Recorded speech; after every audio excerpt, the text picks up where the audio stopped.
시청자 여러분 안녕하십니까? JTBC 아침 뉴스입니다.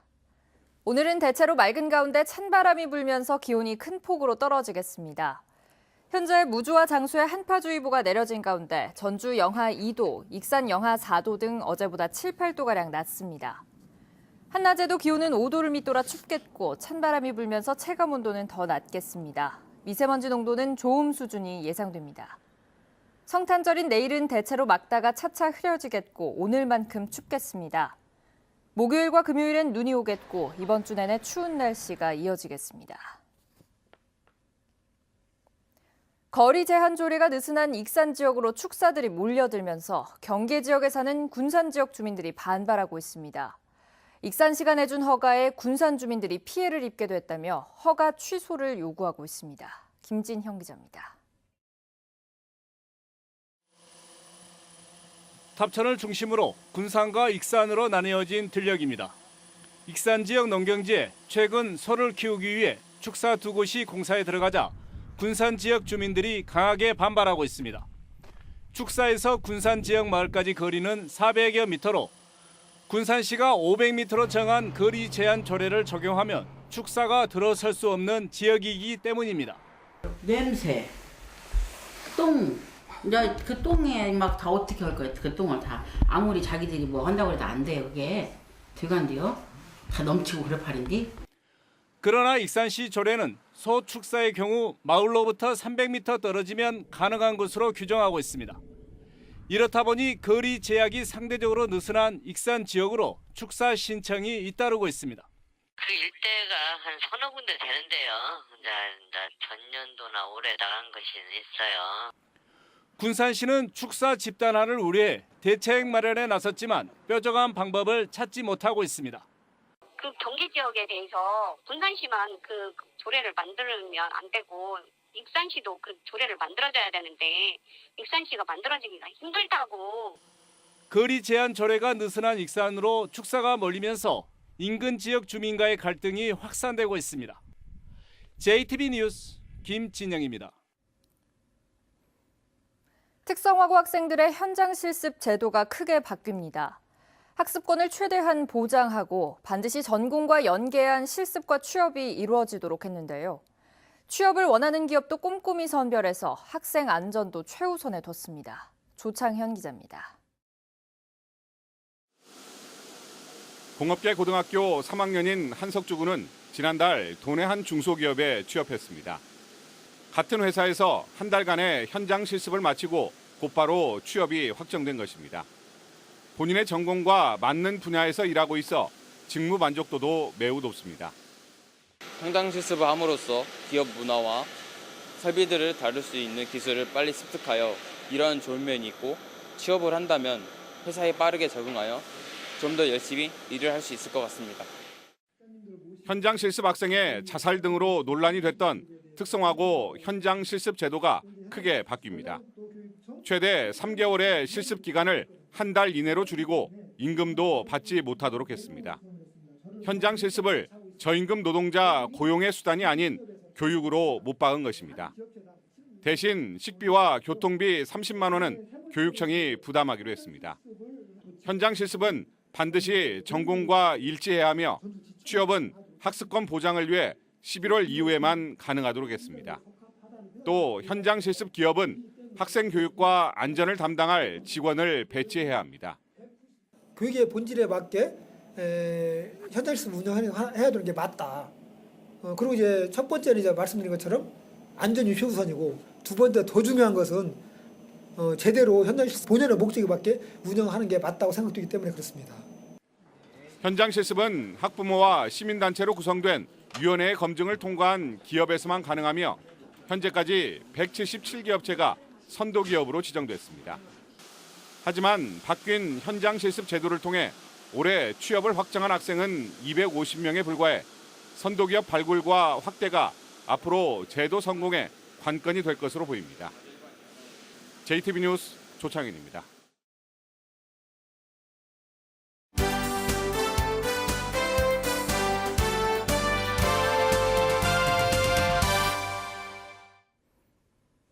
올 한 해를 되돌아보는 순서입니다. 올해는 전라도라는 지명이 생긴 지 꼭 1000년이 되는 해인데요. 이를 기념하는 다채로운 행사가 열렸습니다. 동학농민혁명을 기념하는 사업도 내년부터 본격적으로 추진됩니다. 보도에 송창용 기자입니다. 고려 현종 때인 1018년에 탄생한 전라도. 올해로 꼭 1000년이 됐습니다. 지난 10월 18일 전라가명이 있던 전주에서 이를 기념하는 행사가 열렸습니다. 전북과 광주, 전남 3개 시도가 지난 1000년의 의미를 되돌아보고 새로운 1000년을 맞이하기 위해 마음을 하나로 모았습니다. 전라도의 자긍심인 전라가명 복원 현장에서 전북, 광주, 전남 3개 시도가 함께 전라도 1000년 기념식을 갖게 돼 가슴이 벅차오릅니다. 전라도 정도 1000년을 기념하기 위한 사업도 비교적 순조롭게 진행되고 있습니다. 전라가명은 내년 말에 제 모습을 찾고 1000년의 발자취를 담은 전라도 천년사는 2022년까지 정리됩니다. 천년의 역사를 끝나지 않고 미래의 천년을 내어다 볼 수 있는 그러한 역사를 쓰기 위해서 저희가 노력을 할 겁니다. 올해는 동학농민혁명의 본고장인 전북에 특별한 한 해였습니다. 문화체육관광부가 동학농민혁명 기념일을 황토연 전승일인 5월 11일로 정한 것입니다. 아직 국무회의 논의 절차 등이 남아있긴 하지만 최종 결정되면 내년 5월에 처음으로 대규모 기념일 행사가 열립니다. 정부가 직접 기념일 행사를 주관하게 된다면 동학농민혁명 참여자의 명예회복은 물론이고 동학농민혁명 애국애적 정신을 범국민적으로 선양하는데 새로운 전기가 될 것으로 생각합니다. 또한 내년부터 황토연 전승지에는 383억 원이 투입돼 추모관과 연구소, 연수원 등을 갖춘 동학농민혁명 기념공원이 조성될 예정이어서 선열들의 희생이 제대로 평가받을 것으로 기대됩니다. JTB 뉴스 송창용입니다. 경기 침체와 일자리 감소로 어려움이 큰 요즘, 모처럼 희소식이 전해졌습니다. 기업 2곳이 완주에, 한 곳은 남원에 각각 투자하기로 했습니다. 주혜인 기자입니다. 완주에 기업 2곳이 투자를 약속했습니다. 특장차 부품업체인 영산글로넷은 완주 테크노밸리에 100억 원을 투자해 공장을 짓고 20여 명을 고용하기로 했습니다. LSM트로는 기존 공장 옆에 35억 원을 투자해 트랙터 부품 연구시설을 만들고 역시 20여 명을 고용하기로 했습니다. 화장품 업체인 코빅스는 남원에 대한 투자를 결정했습니다. 코빅스는 2020년까지 남원 노암산업단지에 300억 원을 투자해 제품 생산시설을 짓고 150여 명을 채용하기로 했습니다. 남원시가 중점적으로 추진하는 화장품 산업 육성을 위해서 입주에서부터 성장까지 지원을 아끼지 않도록 하겠습니다. 순창군 장애인연합회가 장애 극복 사례 모음집을 발행했습니다. 모음집에는 장애인 가정의 위기 극복 스토리 13편이 담겨 있습니다. 다른 장애우들도 저를 본받기보다는 자기 자신과 주위 분들을 편하게 하기 위해서는 이 병을 꼭 어느 정도는 치료가 돼야 된다고 말씀드리고 싶습니다. 한국마사회 장수목장이 장수군의 이웃돕기 성금 1,000만 원을 기탁했습니다. 장수군은 기탁받은 성금을 사회복지 공동모금회에 전달해 어려운 이웃을 지원하기로 했습니다. JTB 뉴스 주혜인입니다. 익산에서 메르스 의심 환자로 분류돼 격리됐던 60대 부부는 메르스가 아닌 독감에 걸린 것으로 최종 확인됐습니다. 전라도 보건당국은 익산시 송악동에 사는 61살 김모 씨 부부가 나흘 전 아랍에미레이트를 거쳐 귀국한 뒤 발열과 기침 등 메르스 의심 증상을 보여 전문 병상에 격리했지만 정밀 검사 결과 A형 독감으로 진단됐다고 밝혔습니다. 전라도는 이에 따라 어젯밤 이들 부부에 대한 격리 조치를 해제하고 일반 환자와 같은 치료를 받도록 했습니다. 기초생활수급자인 80대 할머니가 익명으로 평생 모은 2천만 원을 기부했습니다. 전북사회복지공동모금회는 할머니의 거동이 불편하고 형편도 어려워 기부할 돈을 여생을 위해 쓰라고 권했지만 어려운 학생들에게 희망을 주고 싶다며 1,000만 원권 수표 2장을 건넸다고 밝혔습니다. 공동모금회는 할머니의 뜻을 거스를 수 없었다며 어려운 환경에서 공부하는 학생들을 위해 기부금을 쓸 예정이라고 말했습니다. 전북은행이 내년에 창립 50주년을 맞는 가운데 자행 출신의 첫 은행장이 임명될지 관심을 끌고 있습니다. 금융권은 JB금융지주의 신임 회장으로 김기홍 JB자산운용 대표가 선임됨에 따라 내년 3월에 임기가 끝나는 전북은행장도 바뀔 가능성이 큰 것으로 보고 있습니다.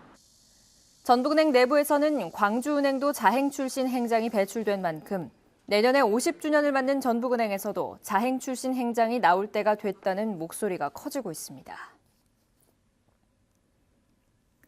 고용노동부가 일과 생활의 균형, 워라밸 지수를 조사한 결과 전북은 전국 평균 수준인 것으로 나타났습니다. 고용노동부가 한국여성정책연구원에 의뢰해 일과 생활의 시간적 균형과 성별 균형, 인식, 태도 등을 지표로 워라밸을 조사한 결과 전북은 37.4점으로 전국 평균 37.1점과 비슷했습니다. 워라밸 지수가 전국에서 가장 높은 시도는 서울이었고 부산과 대전, 울산이 뒤를 이었습니다. 건물이나 차량에 어린이를 홀로 방치하면 보호자를 처벌할 수 있도록 하는 아동복지법 개정안이 발의됐습니다.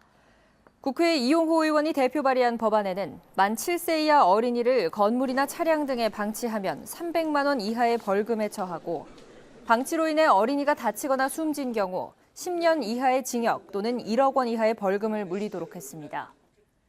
이용호 의원은 통학 차량에 방치된 어린이들이 어른들의 부주의로 목숨을 잃는 일이 해마다 되풀이되고 있다며 안타까운 사고를 막기 위해 법안을 발의했다고 설명했습니다. 지난달 전북의 주택 거래량이 지난해보다 크게 줄었지만 전월세 거래량은 늘어난 것으로 나타났습니다. 국토교통부에 따르면 지난달 전북의 주택 매매 거래량은 2,144건으로 지난해 같은 달보다 19.9% 줄었습니다. 반면 지난달 전월세 거래량은 2,898건으로 같은 기간 16.5% 증가했습니다. 전주역 앞에 조성된 천마중길이 경관 조명이 설치된 빛의 거리로 운영됩니다. 전주시는 전주역에서 천마중길의 420m 구간에 LED 조명과 넝쿨 식물 등을 활용한 경관 조명을 설치해 연중 운영할 계획이라고 밝혔습니다. 전주시는 또 내년 2월까지 명주골 내거리까지의 430m 구간에도 경관 조명을 설치해 전주를 방문한 관광객들에게 색다른 볼거리를 제공할 예정입니다.